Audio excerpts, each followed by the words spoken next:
a lot of people here. Been with the Forest Preserve since 1989. I became district volunteer coordinator in 1990. Diane Phillips was my first volunteer that I brought on way back when. Janice is one of our volunteers. There's others here too. In just a little bit about myself. So I grew up on the Mississippi River in La Crosse, Wisconsin, that whole driftless area. I was just up there this past weekend fly fishing, and went to school in Stevens Point, Wisconsin, got a degree in environmental education, natural resources, stuff like that. And then in the spring of 1989, I interviewed for the job with the Lake County Forest Preserve, and a lot of you know Nan Buckard, who's now retired. Nan hired me. Now, I don't know what she was thinking, but she hired me and I haven't left. And Nan is now in Iowa, retired. So in 1990, when the 17-year cicadas came out, it was kind of a big deal, but you didn't hear much about it. The media wasn't like it is now. I remember Lynn Hepler, one of my coworkers, some of you may know Lynn, maybe she's watching. I remember Lynn brought it up, Lynn and I eating a few, because that was like the thing to do. You just cook them in butter and they taste like butter. I don't recommend it, because if you have a shellfish allergy, you can have allergic reaction to their exoskeleton. So anyway, 1990 came and went, and then 17 years later was 2007. And in 2006, the district formed a committee, and our, at that time, director of education, Andy Kimmel, some of you know Andy, he's still in the area and volunteers for us.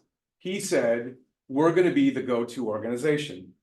So everyone comes to us for information about the 17-year cicada emergence in 2007. We formed a committee, we worked on it together for about a year, we got a good budget, and we were the organization.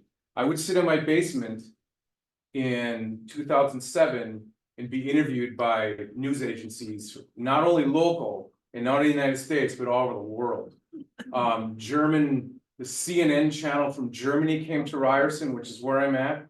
And I'll never forget that, because, and it was live, there's a cameraman and then the reporter, and she had me pick cicadas off of the trees and put them on her shirt.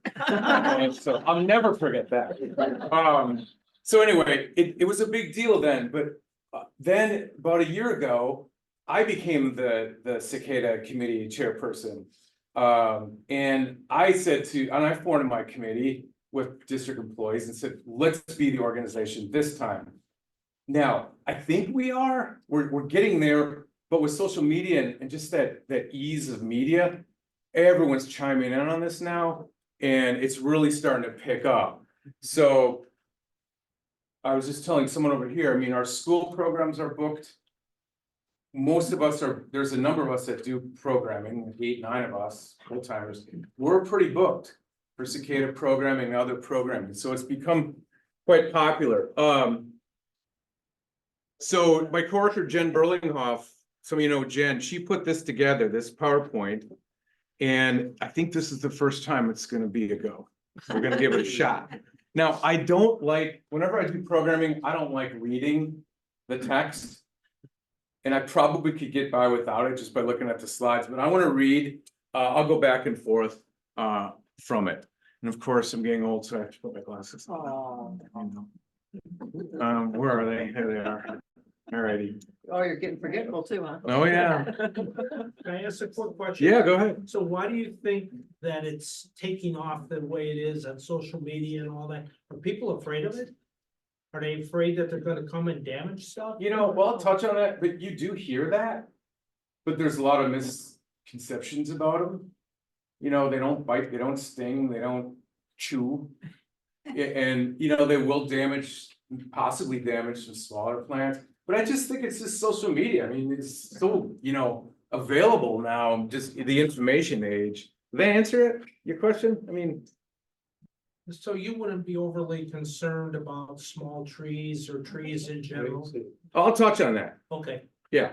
And if I don't enough, bring it up. Because that's something that comes up. Let's mention it now.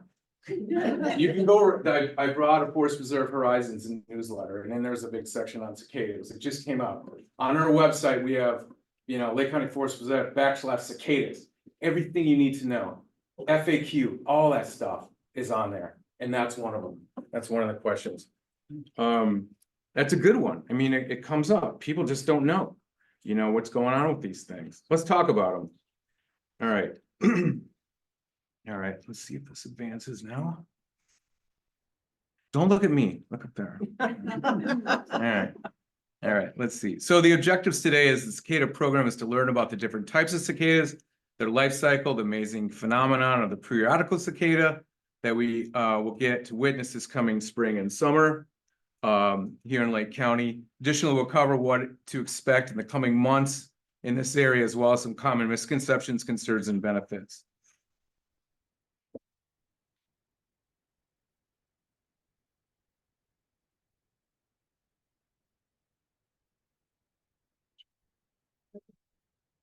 So Mark, you'll take questions afterwards, probably online too, so we'll wait.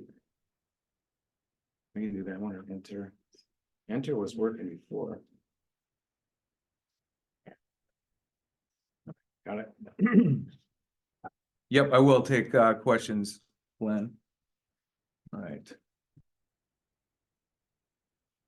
All right, so there are about 3,000 described species of cicadas. 190 are found in North America, and likely more to be discovered. They are insects found in the temperate to tropical climates on every continent in the world except Antarctica. Cicadas are hemipterans. They're a true bug. They have a sucking tube-like proboscis or mouth part. They're not a locust. They're not a beetle, and we'll touch on that. That is another misconception. They were originally called locusts by a lot of some of our early ancestors that came over from Europe and other parts of the world. All right, so cicadas are large singing insects with 3 body parts: a head, thorax, abdomen, 6 legs, 2 antennae, 2 compound eyes, 3 simple eyes, 2 pairs of wings, a beak for drinking, opercula covering their auditory chambers, more about that later, and at least 1 method of making noise. They have structures on their abdomens called tymbals, which males use to produce the species-specific songs. Females do not sing, but produce clicking sounds by flicking their wings. Cicadas are among the loudest insects, capable of singing as loud as 100 decibels, equivalent to, you hear all sorts of things, lawnmower, chainsaw. I mean, I've heard a whole bunch of different things.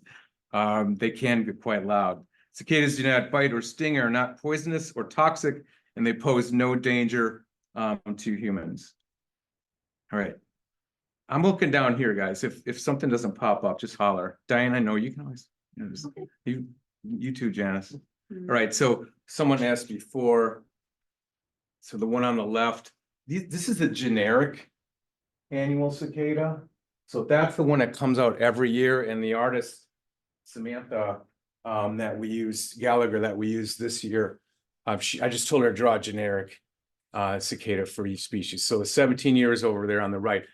We'll ID them later. There's 3 different species of 17-year cicadas that are coming out. They look very similar though. The animals, the one on the left, I think there's 9 different species in Illinois, and they're pretty similar too.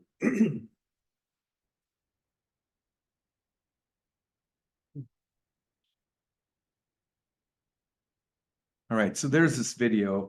We're not going to play it because the audio wasn't going to work, but I will touch on this information later on. I want to skip past it. Basically, what happens is those 2 up there are mating. After they mate, the female goes up to the trees, and she makes little slits in pencil diameter twigs at the ends of trees, mostly the bigger ones, because that's where the core centers are. That's where the males are. But they will come up onto the smaller saplings, and if they can find that pencil thin diameter stem, what she does then is she makes egg slits. I don't want to get too far ahead of myself. Makes little slits, and she'll deposit eggs in there. And then if, let's say, she deposits them the first week of June, which is a little early, probably the second week of June, then about 6 weeks later, the babies hatch. The parents are dead at that point. The babies hatch and they drop down on the ground. Again, I'm getting ahead of myself. But that's what the video was going to talk about. It was a little bit about the life cycle. But that can be a little touchy when we zoom, so we're going to skip that. In this video, we are going to review the life. All right, so there's the mating that occurs back to back. He makes the sound with his buddies up in the tree. They're called chorus centers. And then the females go up, and they approach the male if they think he's cool, or if they like him, they approach him, and then she does a wing click, and then they eventually come together like that.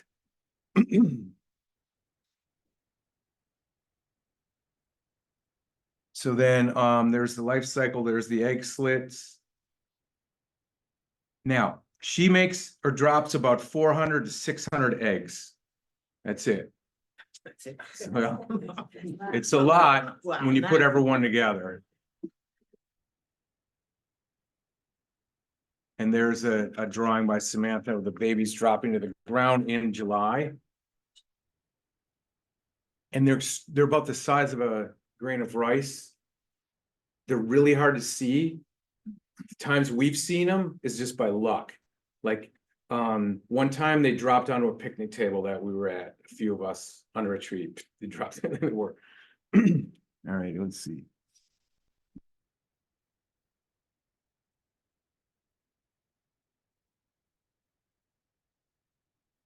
All right, so once they after about 6 weeks, they burrow down into the ground. After they hit the ground, they feed on exposed tree sap from where the egg was laid. So they feed a little bit, and then they drop down into the ground. And they burrow to about 8 to 12 inches down. They find a plant root, mainly grass root, to feed. They don't feed on the root, they feed on the fluid that the root is bringing up, moving around. When they get to a tree, that's a tree where that's a little different. Since they're so small at this phase, it's not typically noticed as it is after the adults have died off. Cicada nymphs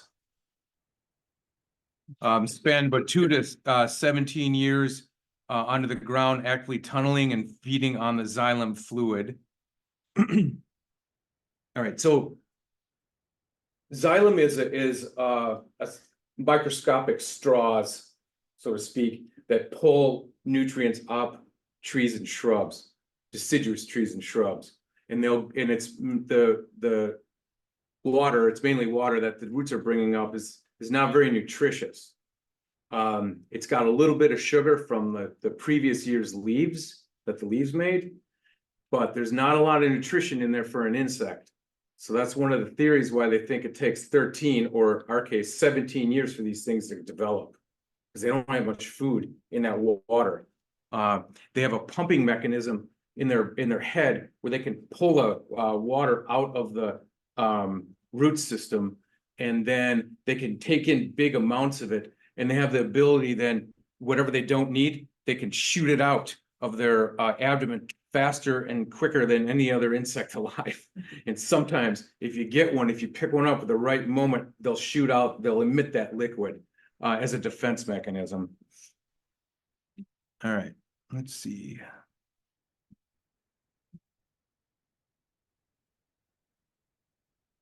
All right, so nymphs emerge from underground, usually through the small holes that they create. They immediately look for vertical surface to climb, usually a plant or a tree. It could be your house, screen door, pretty much anything.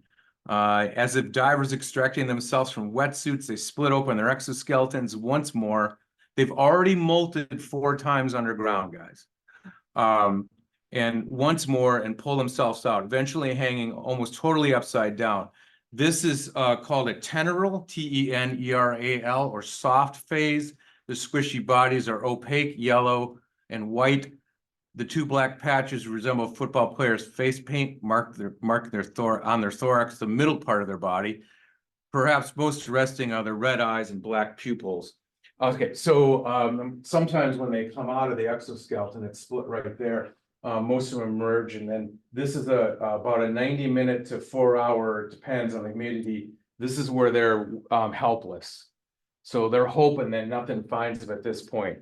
Could be anything from a chipmunk, a possum, a skunk, all sorts of different types of birds, carpenter ants, other ants, things like that. So they're completely helpless. Now, to help ward themselves off from birds potentially are those two eye spots. They think they're eye spots, but the other thing that's in those two black spots is a black pigment. And as they turn into the adult in a couple of hours, that pigment goes through their body and it darkens their body. So who knows what, they probably act as eye spots, but they do hold pigment. Sometimes you find them, they don't make it. They die as they're coming out of the exoskeleton. I don't know why there's so many and not all of them make it. All right.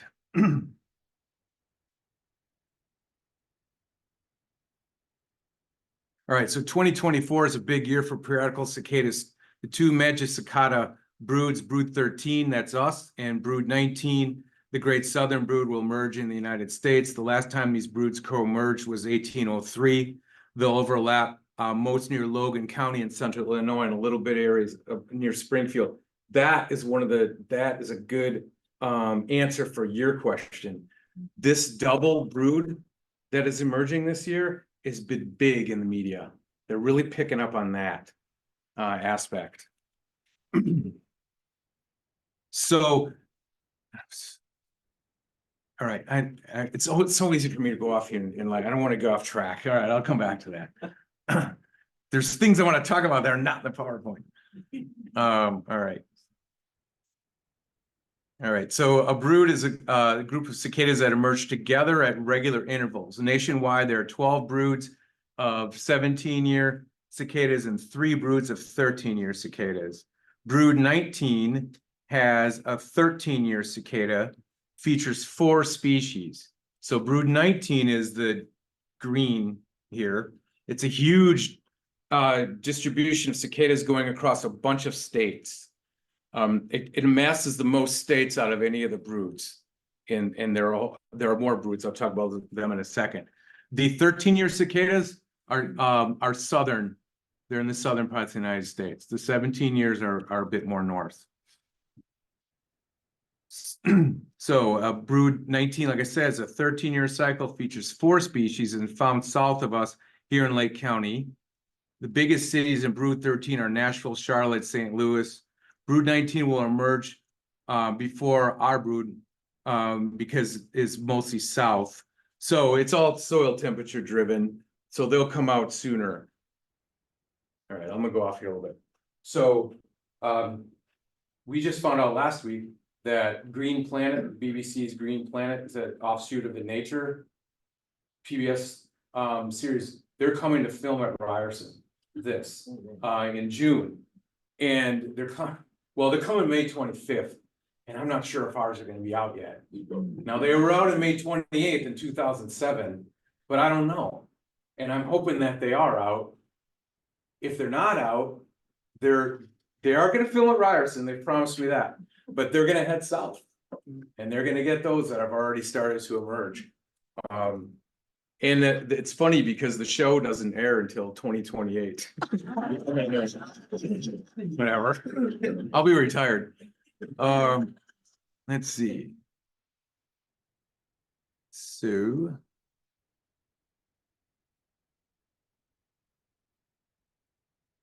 Come on.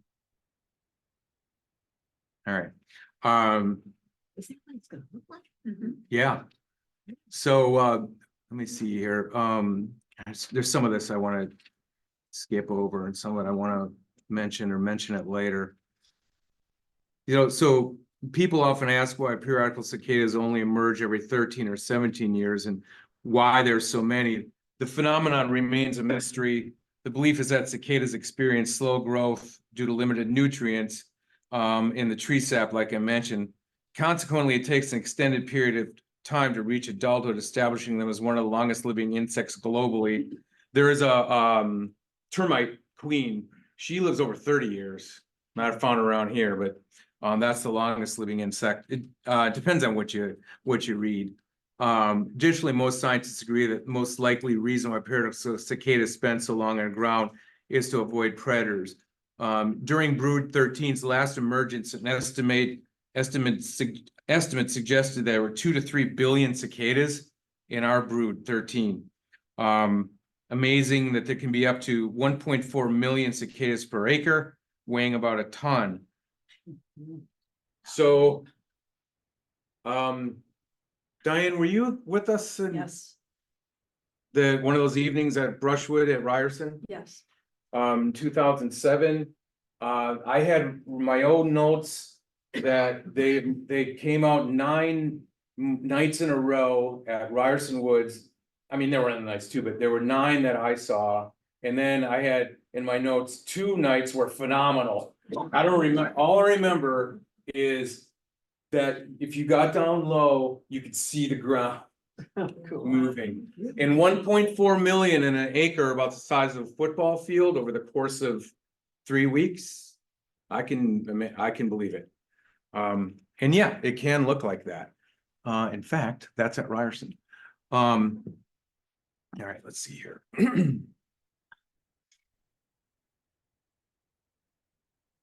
So why so many? I mean, the amount represents a survival strategy called predator satiation. It's basically safety in numbers. So many cicadas surface that predators, including birds, reptiles, mammals, frogs, and fish. I saw carp eating them on the Des Plaines River. They can't eat them all. It's like that enough nymphs will survive to keep the cycle going. Another reason why cicadas spend so long underground is that many insect populations are largely regulated by highly specialized predators. For example, parasitic wasps, which feed on the annual cicadas, which come out in August and September. They don't overlap with these cicadas, but the parasitic wasp, that big cicada killer hunter, you've seen them around, they emerge, the timing is perfect. They come out, it's all driven by soil temperature. And I was mentioned, I was fly fishing Southwest Wisconsin, Friday, Saturday, Sunday. And on certain pools of the trout stream that we're on, there was a mayfly hatch, and the trout were feasting on them. It was on Thursday and Friday. Saturday, done. But there were so many at that one time that, yeah, fish were eating them and other things were eating, but it was just hitting their predators with so many. Some are going to make it. And that's what a lot of insects do. The mayflies of the big mayfly hatches up and down the Mississippi River when I was a kid. And I mean, it's still big, but not like it was. I remember as a kid in La Crosse where the graders would come out, tractors and plow them off the roads. They were just coming out of the Mississippi water backwaters. All right. So these predators are closely adapted to the insects that they attack. By only emerging every 17 years, it is much harder for predators to specialize on a 17 or 13 year cicada because they're such an infrequent and unpredictable resource, at least to a predator. A lot of predators have 2 to 5 year life cycles, so a 13 and a 17 is going to completely throw them for a loop. Now, one of the ways that they got thrown into a life cycle like that, a 13 or a 17 year, and this is super technical, and I read about it, it's hard for me to understand, and maybe we can bring this up. I'm going to do a PowerPoint with Dr. Kritzky, Gene Kritzky, in May 16th of Forest Preserve Zoom. You can sign up. He'll touch on this because he did research on this, but it's climactic events way back when, like a long period of cold or a temperature change that sort of maybe kicked them into these life cycles. And maybe I was thinking that maybe the glaciers, I don't know, as they're receding, there's a big chunk of ice sitting here for a number of years. Maybe that threw them into some sort of cycle. It's kind of a mystery. All right, let's see where we're at here. Oh, cool. All right, so there's the magic temperature. All right, all 3 17-year cicadas, so Magicicada septendecim, Magicicada cassini, and Magicicada septendecula will emerge as part of brood 13, typically beginning in mid-May and ending in late June. Now, mid-May in the west suburbs, it's away from the lake, it's warmer. These cicadas will begin to emerge approximately the soil temp is 8 inches, soil 8 inches beneath the ground reaches 64 degrees. A nice warm rain will often trigger an emergence. 2 factors nudge the nymphs to begin their ancestors' mating rituals. These 2 factors. They sense the upward flow of sap needed to sprout new springtime leaves. So after they leave the grass roots, when they're grain of rice size, they move to tree roots about a year or so, and then they tap into the trees, and then somehow I don't know, they're something, a hormone or something keeps track of those number of leaves growing and then leaves shedding. So after the 17th, that triggers them. Does that make sense? To emerge. Down south, it's different for the 13 years. So they sense the upward flow of sap needed to sprout the new springtime leaves. They do that, 16 times from the tree's root.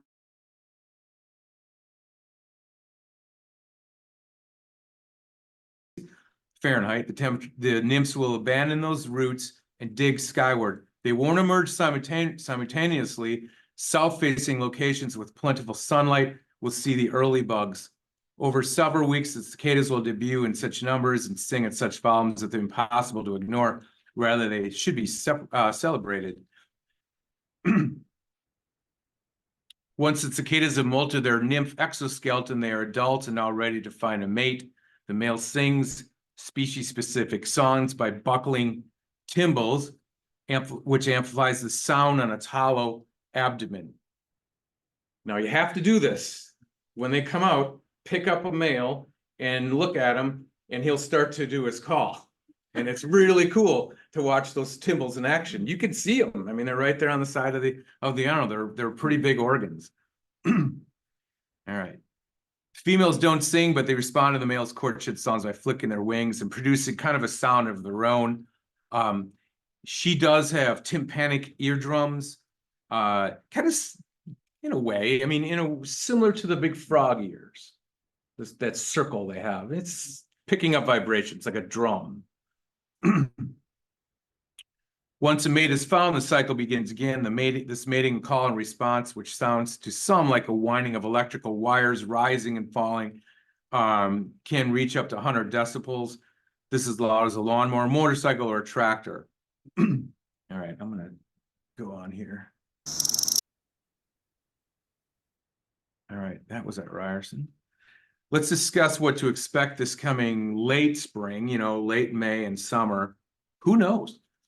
With climate change, things are a lot different. I've been at Ryerson for 34 years. I've seen a lot different a big difference in plants when they bloom and the trees hold their leaves longer, and there's other things, and our ecologists see the same thing with plant movement.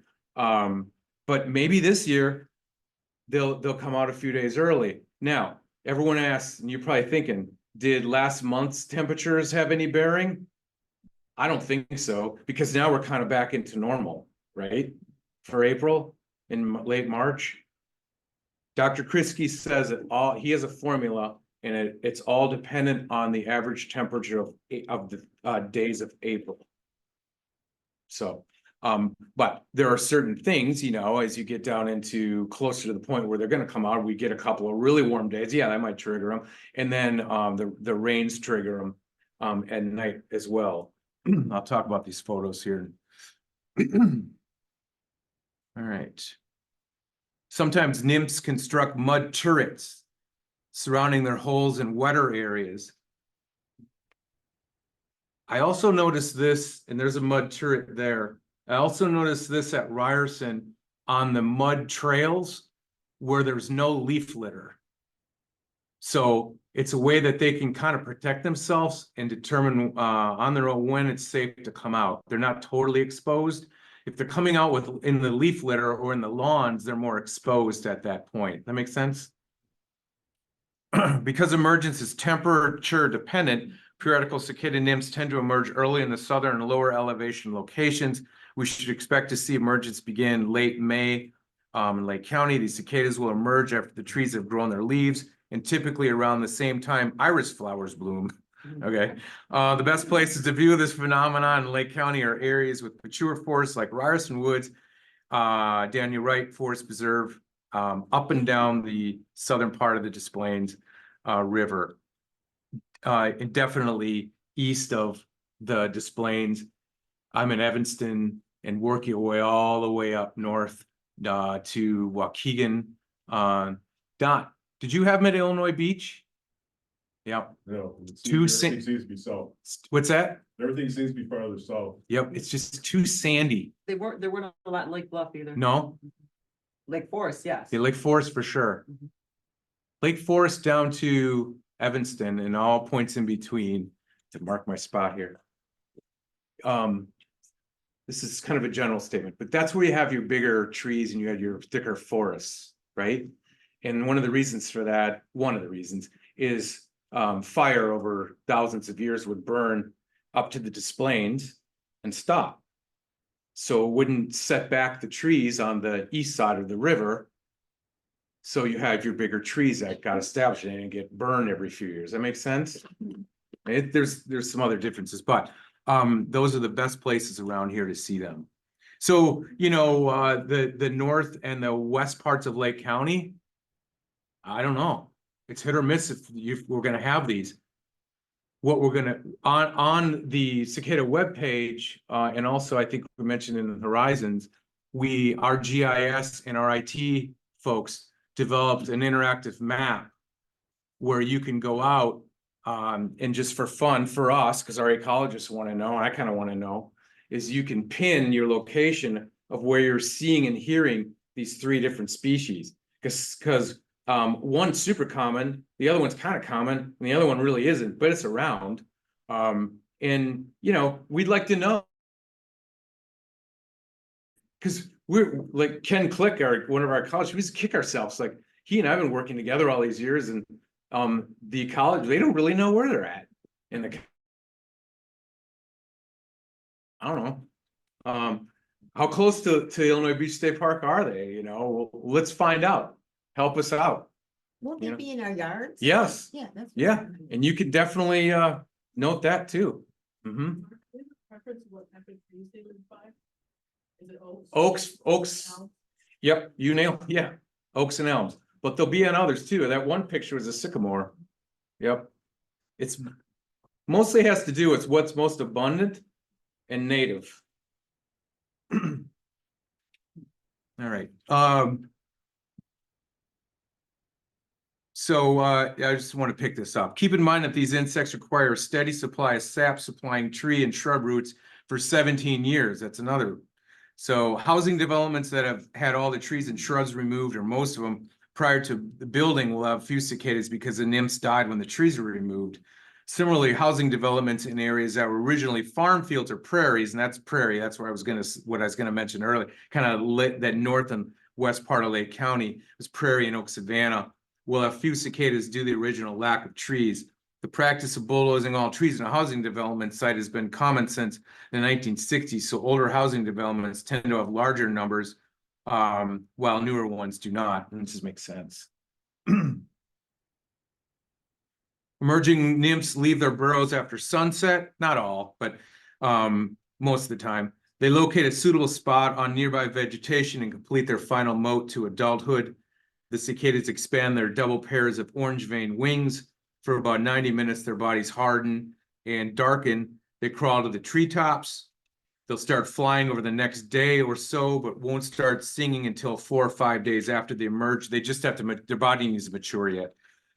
Expect to see many shed exoskeletons all over vegetation and tree trunks in late May through early June, 2024, definitely into July. And that's just a good nutrient source and fertilizer.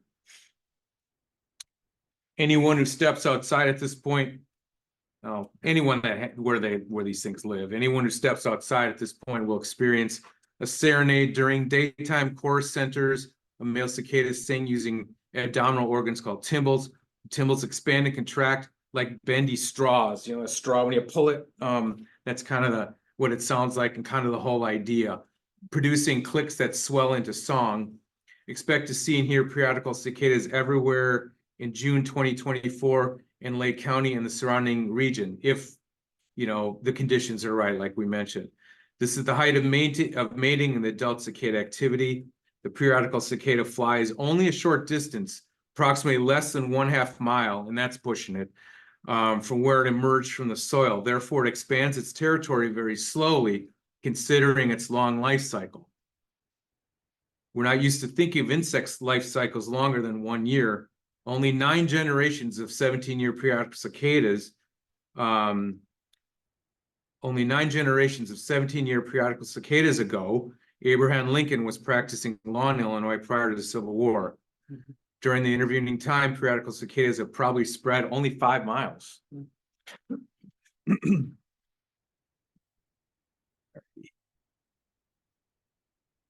Now that we've discussed what to expect, let's delve into some common misconceptions about cicadas. We often call cicadas locusts, but they are not one and the same. They aren't even closely related. Only one of these insects, the cicada, currently lives in the United States. Locusts are found in Africa, Middle East, and Asia. While cicadas are in the order Hemiptera, or true bugs, locusts are in the order Orthoptera, which are grasshoppers, crickets, katydids, praying mantises used to be in there. They're not anymore. Walking sticks used to be in that order, but they've been moved out of there. Locusts sometimes form enormous swarms that can devour plants. The locusts are normally solitary, so when swarms develop, it can have a devastating impact on agriculture, industry, and the areas where it occurs.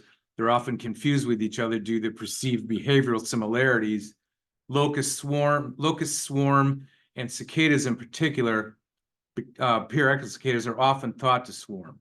However, cicadas don't actually swarm. They just happen to emerge above the ground in large numbers at the same time. Ooh, yeah, I like this one. This is, oh, by the way, April 27th, the cicada exhibit, which is a big one, is at the Dunn Museum in Libertyville at our general offices. And so you should stop by and see that. It runs through August 4th, I think. And it popped in my head because I put this photo in it. Let's see, cicadas have piercing, sucking mouth parts. So a labium, a proboscis, the clepheus contains that pumping mechanism I mentioned before. They have quite the face, don't they? And they have simple eye there. They have 3 simple eyes. You can only really see that one when they're adults, and that just picks up light. It's right there in the middle. Back to the mouth. They use it to pierce plant tissue and suck out the fluid that's in the xylem. Their mouths are specialized only to feed in this way as nymphs and adults. This means that cicadas cannot bite, they don't chew or slice food in a scissors-like way like other insects. Nymphs feed on plant roots underground. Adult cicadas feed on branches of their host plant. So adult cicadas, if it's dry, they will tap into really thin bark or branches where they can get through the thin bark and get at the cambium, the green part. That's a relatively recently known thing that the adults do feed. So someone emailed me the other day and said, I just put turf in my backyard, you know, artificial turf. And he was worried that they were going to chew a hole up through the turf. And I said, well, I don't think so. They don't have a chewing mouth part, you know. I don't know if they're not going to be to their labium and drill up through it. They can't do that. So anyway, I didn't tell him he probably killed them all, but you know, they won't necessarily go out and around. They're kind of stuck. I mean, some will, but all right. So here's my favorite thing about this. This could be a whole nother program. And I'm definitely going to talk to Gene about this one on May 16th. Periodic cicadas, nymphs, live in very close proximity to a fungus called Massospora cicindina. The soil-dwelling fungal parasite infects cicadas upon contact. An infected adult cicada displays a distinctive white chalky mass of spores on its abdomen. While the infection sterilizes the cicada, it doesn't lead to immediate death. Instead, it compels the cicada to engage in extensive mating attempts, facilitating the spread of the spores within the cicada population. Although the fungus may decrease the cicada count, it's unlikely to have a significant impact on the overall population. It's crazy. This spore, this fungus, is in the soil and only affects these things, nothing else. And they have to rub up against it, and they typically rub up against it when they're crawling up out of their tunnel. That's when it attaches to them. And then you can find them quite easily with the the abdomen in that white chalky mass on the left, or it just completely fallen off. And they get all erratic and they're flying around and they spread the spores, and the spores drift down into the soil for the next generation, 17 years. All right.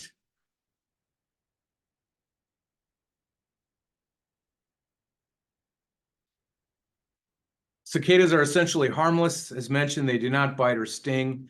Cicadas will not eat leaves, flowers, fruits, or garden produce, so it's not necessary to take special precautions to cover or apply additional insecticides in your garden. Above ground, adult cicadas only consume small amounts of sap from trees and shrubs, and often Pyrrhic cicadas don't even eat as adults. The only damage adult cicadas could possibly cause plants is the only damage adult cicadas could possibly cause even during heavily emergence is from the ovipositing or the egg laying. We'll touch on that in a minute. All right, so there you can see the proboscis. There's an adult going into that bark for a little drink of sap, and then the ovipositor, the black hollow tube, which the female has stuck in their legs. We'll have all this on exhibit, actual branches and things that you can see, because you will find this. There's a shot of the ovipositor, the egg tube. All right, I better stick to this. All right, so the females cut small V-shaped slits into tree bark or plant stems to deposit their eggs.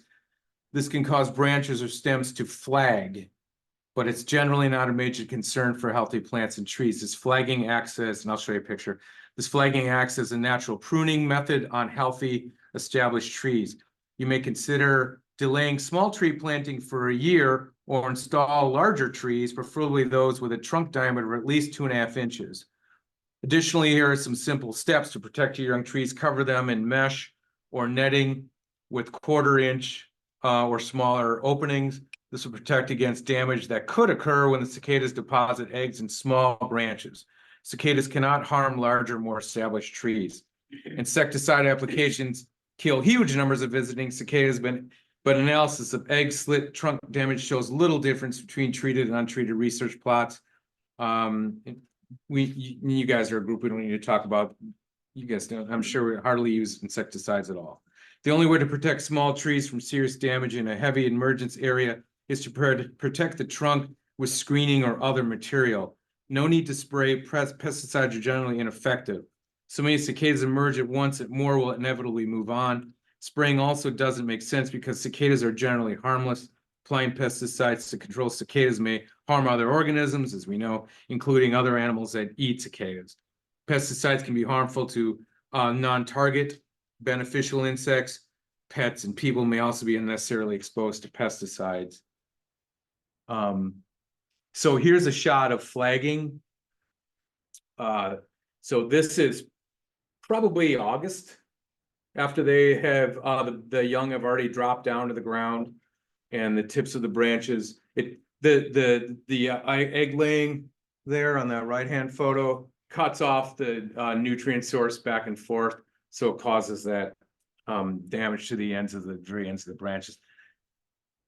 Any cicadas that are still in there, the flagging, okay, let me back up. Once the ends of the branches are dead like this or dying, if there's a good storm, those branches will break off, some of them. And if there's any eggs or babies in those branches, they get a free ride down to the ground. They don't have to jump. Nice softer takedown. All right. Cicadas are not poisonous, they're venomous and are eaten by many organisms. Cicadas are not dangerous to pets. If dogs or cats eat many cicadas, this may temporarily cause an upset stomach or vomiting. There's no way to worry if a pet eats a small number of cicadas. Noise is also a concern for many with the cicada emergence, and might be wise to plan large outdoor events, concerts, and weddings around the emergence. In the spring of early summer 24, we've known people that had to do that. Just remember, this is only temporary. Pyrrhic cicadas will go away. They only remain above ground for 4 to 6 weeks. My son ate one when he was a little tiny, you know, he's still around, he's 21 now or whatever. Flying right now as we talk. Let's see here. Oh, there we go. Yeah, you wouldn't want that. Our Bluebird numbers went way up in 2007, and we expect that again this year. I mean, that was our highest that since we keep track. Chipmunks eat them, everything eats them. It was so cool walking along the Des Plaines River at Ryerson. One day I was just luck. I was just walking on the trail, and the cicadas were falling out of the tree. It was kind of windy trees, and it was windy. And the carp, they were coming up and just gently grabbing on. I could see their lips come up, gently grab on and take it down. Oh yeah, yep, yep. All right, let's see here. Oops.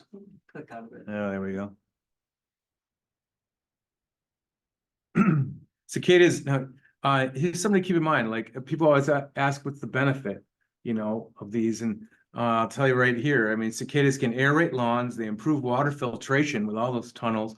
In fact, cicadas might actually help plants, more precisely, their bodies have a lot of nitrogen in them, which after they die can act as a nitrogen-rich fertilizer, adding nutrients to the soil. As mentioned previously, the flagging of small branches of the trees can act as a natural pruning as well.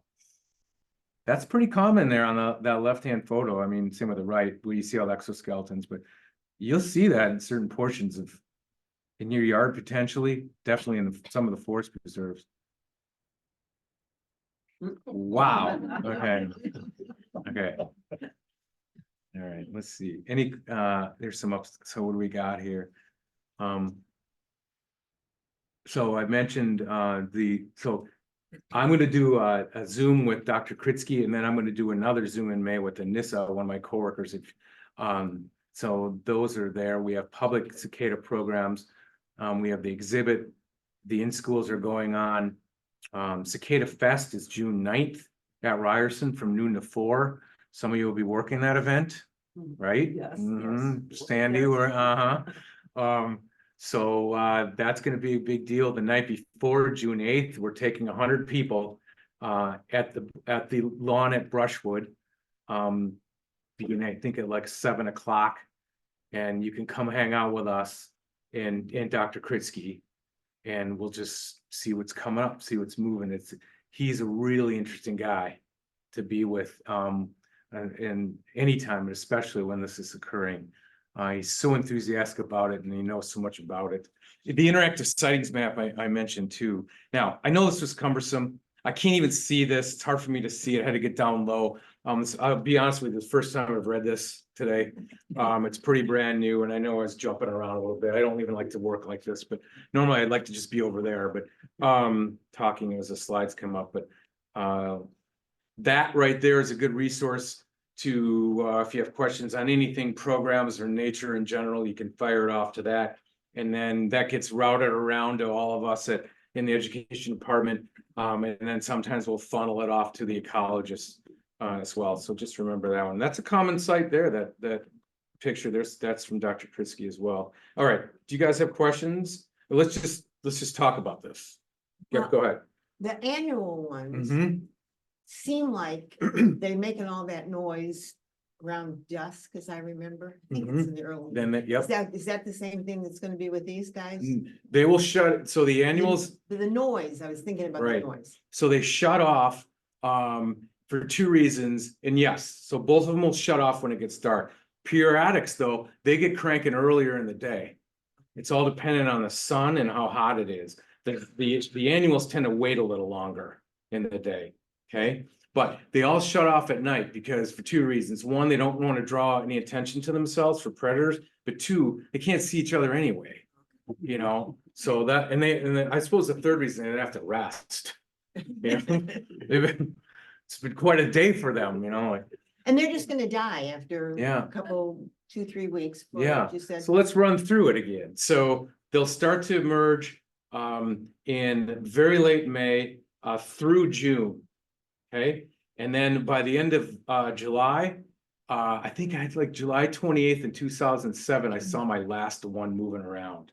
So we're all pretty much dead by then, but you'll see the exoskeletons everywhere. then soon after that, the babies drop to the ground, but it's good luck finding them. They're so small. Even though there are millions, you know, we just miss it. And they go down into the ground. So yeah, that's, The annual ones, do they do the same thing? yeah, so they're in the ground for, it seems like they are out every year, but they have a 2 to 5 year life cycle in the soil. Oh. Okay, so does that make sense? Yeah. So yeah, they do pretty much the same thing. You just don't see them as much. Just hear And 'em. they are bigger. You just hear You them. hear 'em. Glenn, yeah. Yeah, is there a possibility there'll be less cicadas, the 17 because of all the ash trees that have died in Yeah. between? So there's that. And then there's also, yes, possibly. And then think about the last 17 years. I mean, how much development have we had? You know? So it's possible, Glenn. And I mean, I've looked at some areas where we've done restoration too, you know, where we're removing some of the bigger trees and I don't know. To try and get the sun back down, you know, to the forest floor for the young oak saplings. So, but yeah, I think so. Do they like buckthorn and honeysuckle? No. Nope, Darn. I know. I know. Yeah, I don't mean this to sound glib, do you have any good cicada recipes, and is there a preferred time to harvest them to not disrupt their reproductive lifestyle? I don't have a recipe. I mean, there's plenty of stuff on, we don't really advocate that, but for a couple reasons, maybe you missed, I just don't like killing stuff. But also, some people have allergic reactions to the exoskeletons. So, you know, another reason that we don't promote something like that. Ooh, I just made it. And it would be just like me for this thing to clonk out too. I'm not very good at this stuff. We got. And then, who was your other? Oh, the best time to, Yeah, like, cause, Yeah. I mean, kind of like salmon, they're gonna die eventually anyway, so it's like, if you were gonna try this, is there a preferred time to do it, so they've already done their business and you're not really causing any disruption? there's so many, I don't think it matters. But you only eat them when they're in that teneral stage, the soft white stage. Oh. You don't eat them when they're adults. I mean, you can if you want, but that dog was, but no, people only eat them at that stage. Yeah, yep. And once you fry them up, it's like nothing. We got questions on chat. Can you see the chat, or do you want me to read them to you? Let's see.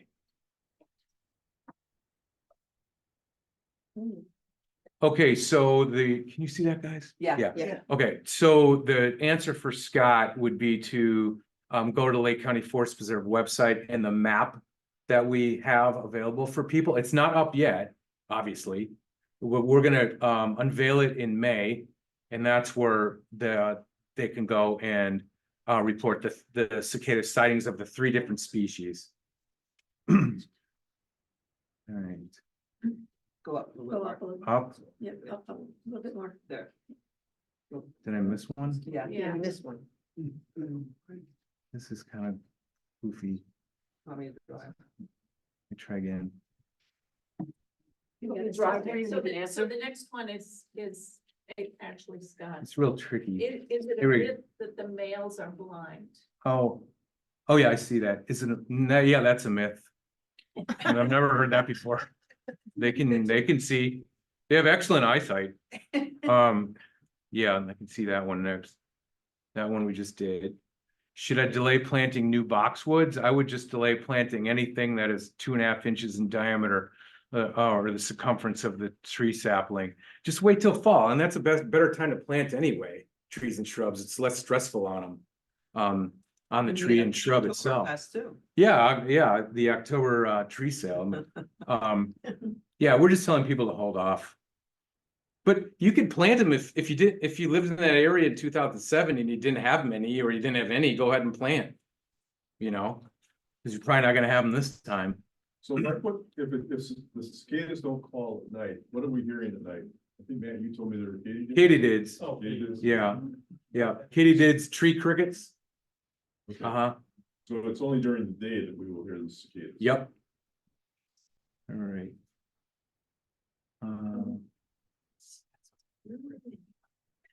What? Here, let me try grabbing that and moving it. No, that doesn't work either. What's that one say about the robin, Okay, so- Jenny, can you see that? Why don't you just read them? This is kind of. There's so many robins. Oh, not Jenny, came- sorry. Came back to our neighborhood in the past few weeks, Mhm. but their numbers and other birds relate somehow to the 13 and 17-year cycle. Yeah, we saw that too, like a crazy amount of robins all of a sudden. Yeah, I think it's pretty common. I mean, they were all staged south of us and then it got warmer up here, so they all moved up. I think a lot of the birds we're seeing are birds that are on their way north and they're just hanging out. You know, they're not gonna have any bearing outside the ones that are local robins aren't gonna have any bearing on the cicadas and vice versa. Right? I mean, I don't, does that answer that? What do you think? Help me out, guys. Along those lines, Mark, Yeah. you said about the bluebirds having the population up in 07. Was there any evidence that there were more vagrant birds that came out, because it's localized to this central area here, that came out of their zone when they were migrating, because there was such a huge abundant food? Yeah, I don't know. I haven't seen that. Jack Nowak may know the answer to that. But as you know, that bluebirds do small migration movements wherever there's a water or a food source or a berry source. And maybe, but I only think of them moving like up to 100 miles at a time. So I don't know if they would go far enough. So are you wondering like if a Wisconsin, for instance, bluebirds in Wisconsin would move down? Because we're not gonna have cicadas up there. Just a couple of the lower counties would be some. It's not necessarily bluebirds, but other Oh. birds that would find this, feast here. Yeah. And then move out of their zone when they're, because they're just seeing. Well, I don't know. I mean, It might that affect where they were headed. I wouldn't think so. Because that's June and everything is on their territory at that point. Things have already reached where they're Yeah. gonna mate or where their territory is. I don't know any, some birds will do reverse migration, but I don't know. If you find anything, Well, yeah, we'll be Share share it. on eBird this spring, man. Yeah. Well, in early summer, because, I'm very intrigued to see how that. Right. affects- I wasn't birding back in 07, so. yeah, I don't remember reading anything or hearing about that. And it's tricky, I mean, it's every 17 years. Yeah. Yeah, Are they only a species of deciduous? Like, are there any kinds that are in like the boreal forest or? the conifer trees, only deciduous trees. Yep. What else we got on there? Okay, so Stephen Chun asks, they don't bite, but back in 2007, I was holding lots of cicadas on my hands and arms while listening to a concert at Virginia. And I felt a sharp pain and looked at my hand and saw the proboscis of a cicada sticking straight into my finger. How unusual. Maybe you didn't like the music. I don't. I suppose there's always, there's always an oddity out there. You did it at a work day, so like a tree. Okay, so there's another one. All right. How do cicada choruses coordinate and all stop chirping? At the exactly same time, I don't know, and I've wondered that about frogs, and I've wondered that about